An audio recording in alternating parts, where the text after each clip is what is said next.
Dzień dobry. Dziś zajmę się filmem 7 z 1995 roku w reżyserii Davida Finchera. Finałowa sekwencja tego filmu chyba na każdym widzu zrobiła ogromne wrażenie i wywołała zaskoczenie. W tym odcinku chciałbym zająć się wyjaśnieniem zabiegów reżysera i operatora, które spowodowały, że widzowie siedzieli wbici w fotel, kiedy oglądali finał filmu.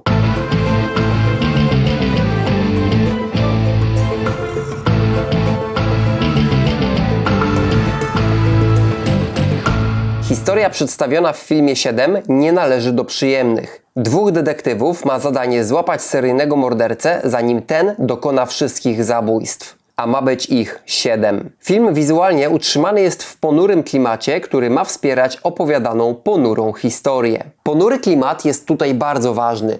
To dzięki niemu 7 robi piorunujące wrażenie na widzach.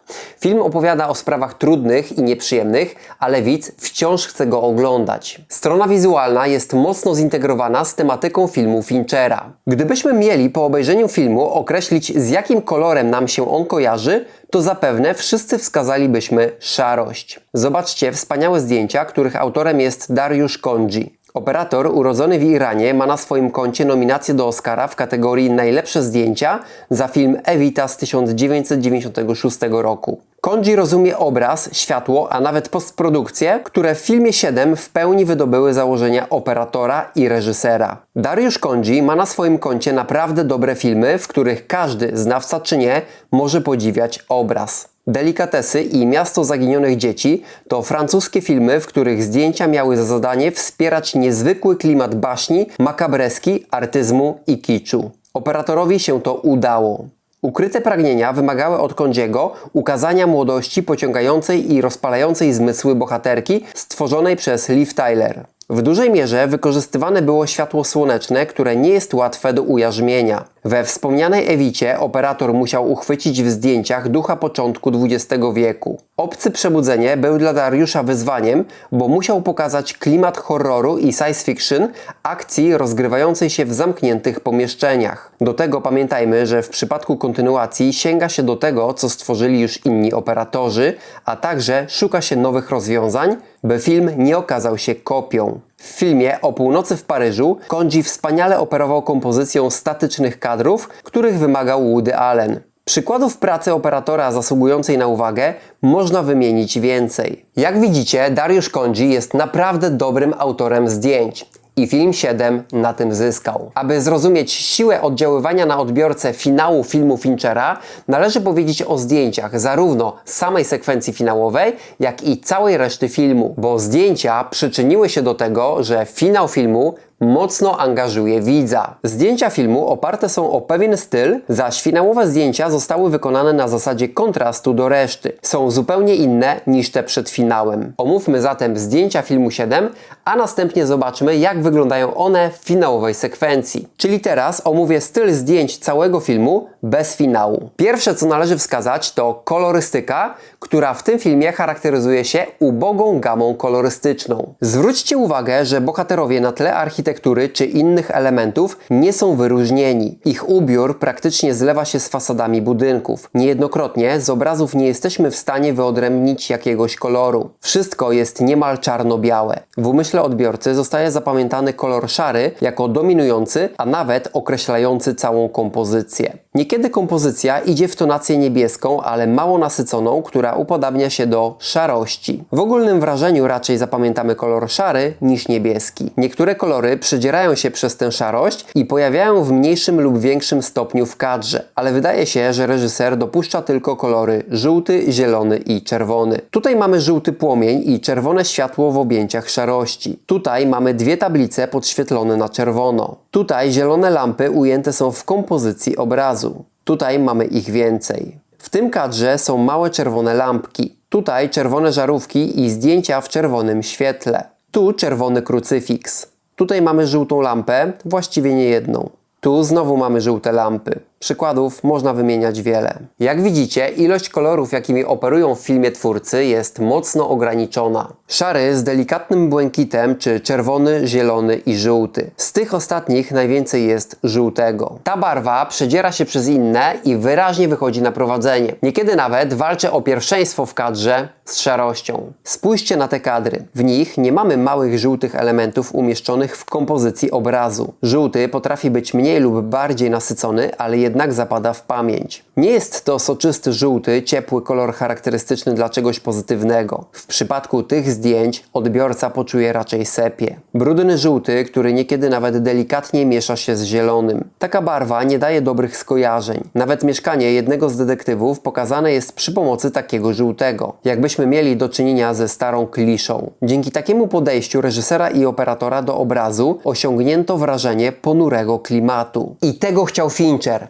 I osiągnął swój cel. Taki styl zdjęć filmowych powoduje, że widz daje się wciągnąć w bardzo przygnębiający obraz przedstawianego świata. Na ten obraz składają się nie tylko zastosowane kolory, ale i inne czynniki. Jednym z nich jest deszcz, który jest nieodłącznym elementem przedstawianych wydarzeń. Mamy wrażenie, że cała akcja dzieje się podczas ulewy, a słońce w tym filmie jest rzadkością. Deszcz tutaj można wręcz uznać za element scenografii. Detektywi pracują w deszczu, jakby był normą w ich przestrzeni. Deszcz wspiera tutaj szarość, bo związany jest z pochmurnym niebem i w deszczu dla odbiorcy kolory wydają się mniej nasycone, także przez brak słońca. Nie tylko ujęcia plenerowe zawierają deszcz. Ujęcia bohaterów w zamkniętym samochodzie ukazują ulewę za oknami. Deszcz wspiera ponury klimat filmu, tak jak wspomniane barwy. Kolejnym elementem charakteryzującym zdjęcia filmu 7 są wąskie kadry plenerów. Zobaczcie, jak pokazane jest miasto w tym filmie. Obrazy budynków wydają się być ciasne i wręcz zamykać te duże obiekty w małych kadrach. Nie jest to typowe dla ujęć ukazujących miasto. Takie zwykle ujęte są w szerokich planach, jak plan ogólny czy plan totalny, które pokazują dużo przestrzeni i dużo budynków. U Finchera takich ujęć miasta nie mamy. Ostatnim czynnikiem charakteryzującym zdjęcia 7, jaki chciałem wskazać,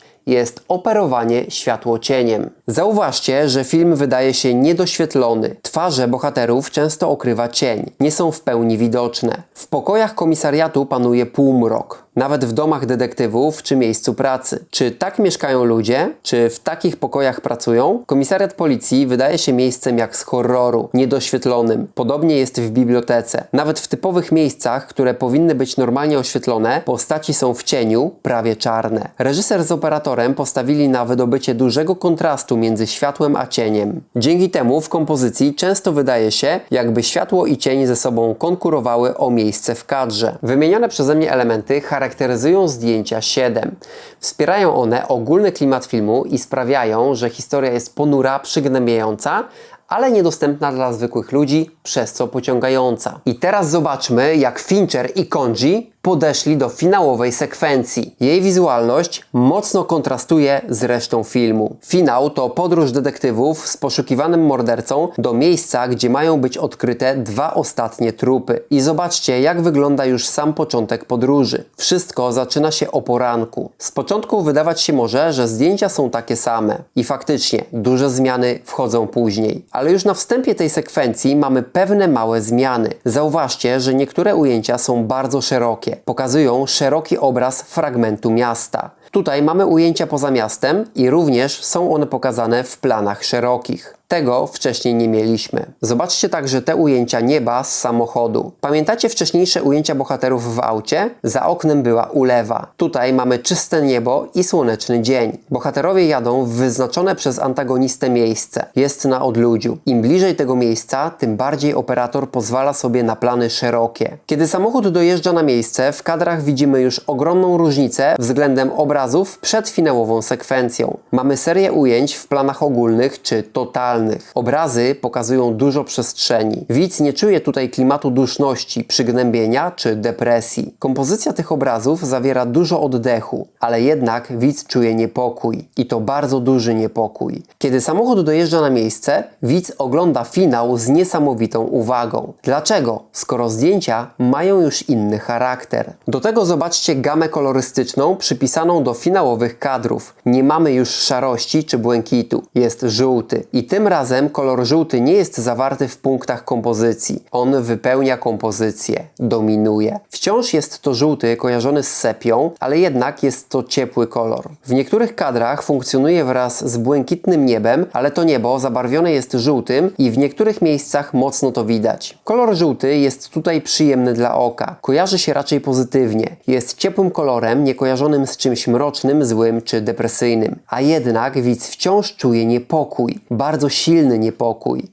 Finał 7 to jeden z najmocniejszych finałów fillerów. Pamiętacie, jak mówiłem o światłocieniu wcześniej? Tutaj również mamy duży kontrast między światłem a cieniem. Postaci pokazywane są w cieniu, są niemal czarne, ale jednak w ujęciach przed finałem Kondzi stawiał na cień w większym stopniu niż na światło. W ujęciach finałowych jest więcej światła niż cienia. Właściwie tylko postaci są teraz ciemne. Tło jest mocno przeciwstawne i w wielu ujęciach jest go więcej niż postaci, przez co światło wygrywa tutaj walkę z cieniem o byt w kompozycji. Ponadto pamiętajmy też, że akcja dzieje się w upalny dzień. W ogólnym odczuciu ujęcia za dnia są bardziej przyjazne dla widza. Nie zawierają takiej dramaturgii jak ujęcia zaciemnione. Ale tutaj znowu powiem, że widz mimo wszystko odczuwa bardzo duży niepokój. Większy niż w pozostałej części filmu. Dlaczego? No właśnie, o co tutaj chodzi?